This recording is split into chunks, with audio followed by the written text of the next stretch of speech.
Hello, welcome back to the channel. Award season is fully underway. Since we last talked, we've had a ton of awards precursors drop. We've had New York Film Critics Circle, we've had LAFCA, Critics' Choice, Golden Globe nominations, the works. So I figured now would be a great time to give you my updated Best Picture predictions. I will also be doing an updated video on my acting predictions, so keep an eye out for that. Before we get into it, please keep in mind this is just likelihood of getting nominated. This isn't who I necessarily want to get nominated.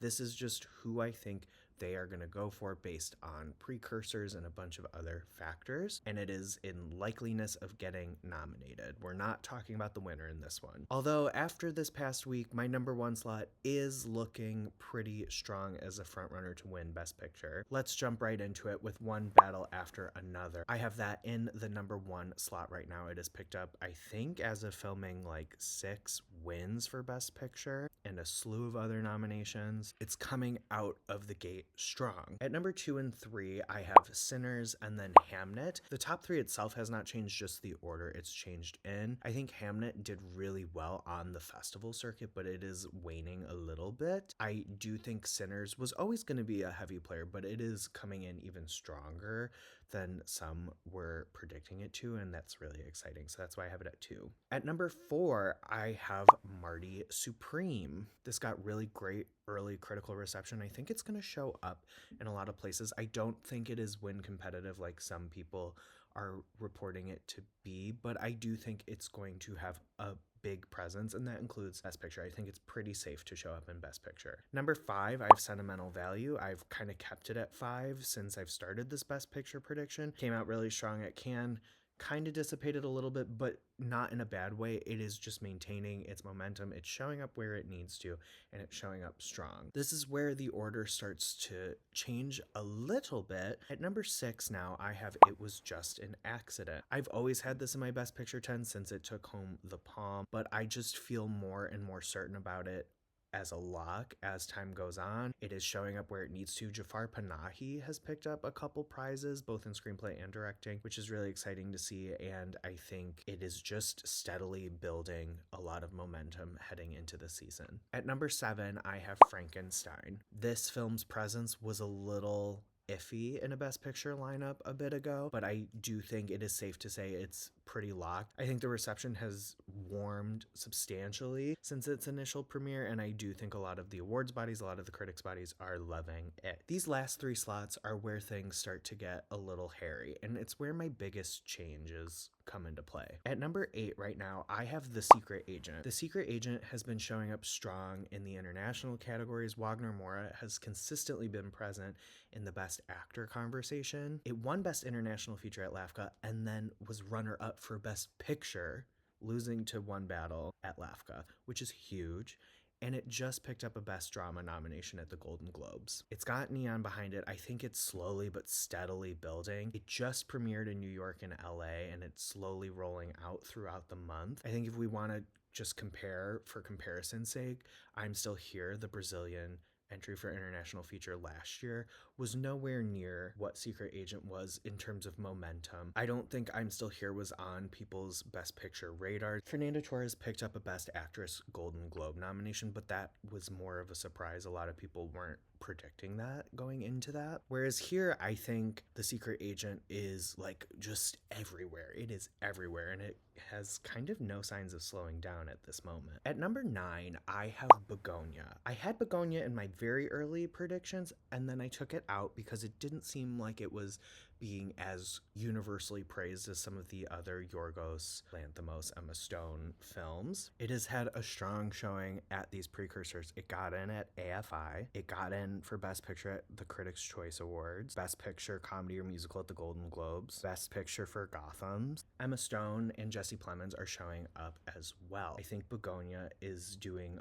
a bit better than people saw, myself included. So that is why I've bumped it back in at number 9. In my 10 slot, I have a hope prediction and I have a realistic prediction. My realistic prediction that I'm putting up here right now on YouTube is Train Dreams. I think it's very reasonable to expect Netflix to get at least one other contender in here. Jay Kelly and Train Dreams both missed Best Picture at the Golden Globes, but They've both been showing up in other precursors. I think Train Dreams has steadily been building the momentum. I think it's going to be a big hit with critics as more critics groups prizes come out. I think it's being more warmly received than Jay Kelly was initially, and I think it's a stronger player in actor, cinematography, adapted screenplay than Jay Kelly is at other categories. I just think it has a stronger package, so I do have Train Dreams at 10. My Hope Diction that I have on Gold Derby right now is No Other Choice. Here's the thing. It is a bit unprecedented to have 4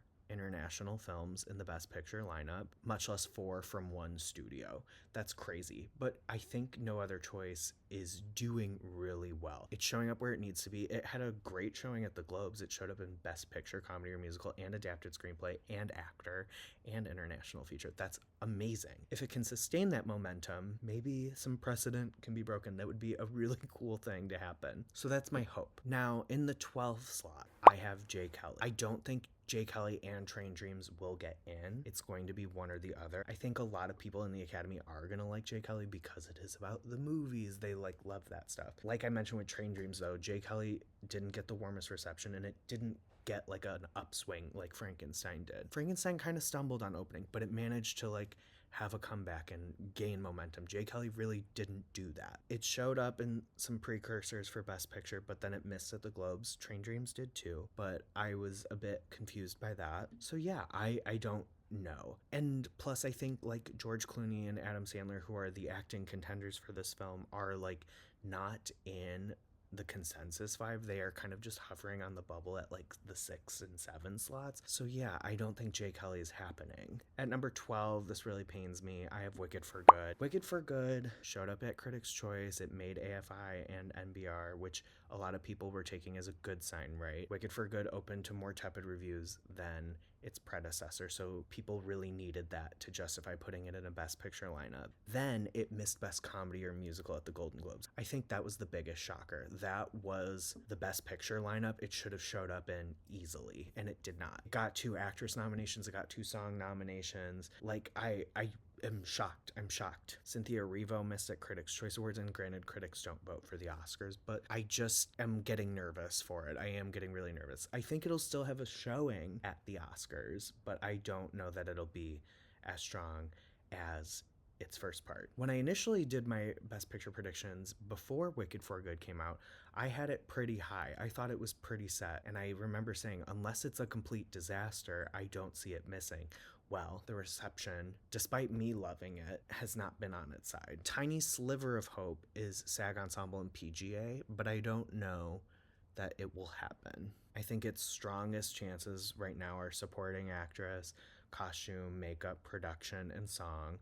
Unfortunately, it feels like Cynthia Erivo is also on the bubble in the acting category, so I just don't know what's going to happen with Wicked. I took it out, much to my dismay. And just under that, I also took out Avatar, Fire and Ash. I wasn't really sure what was going to happen with this one. And then early reactions, my own included, were not as unanimous as Over the Moon as it was for Way of Water. And then it also missed the Globe. So I just don't think it's gonna happen. That's my lineup, but be sure to subscribe and follow along because we're gonna be updating these all season long as we get more precursors, more results. You won't want to miss it. So make sure you do all the things you're supposed to do with a YouTube video, like comment who you think and who you want to get nominated.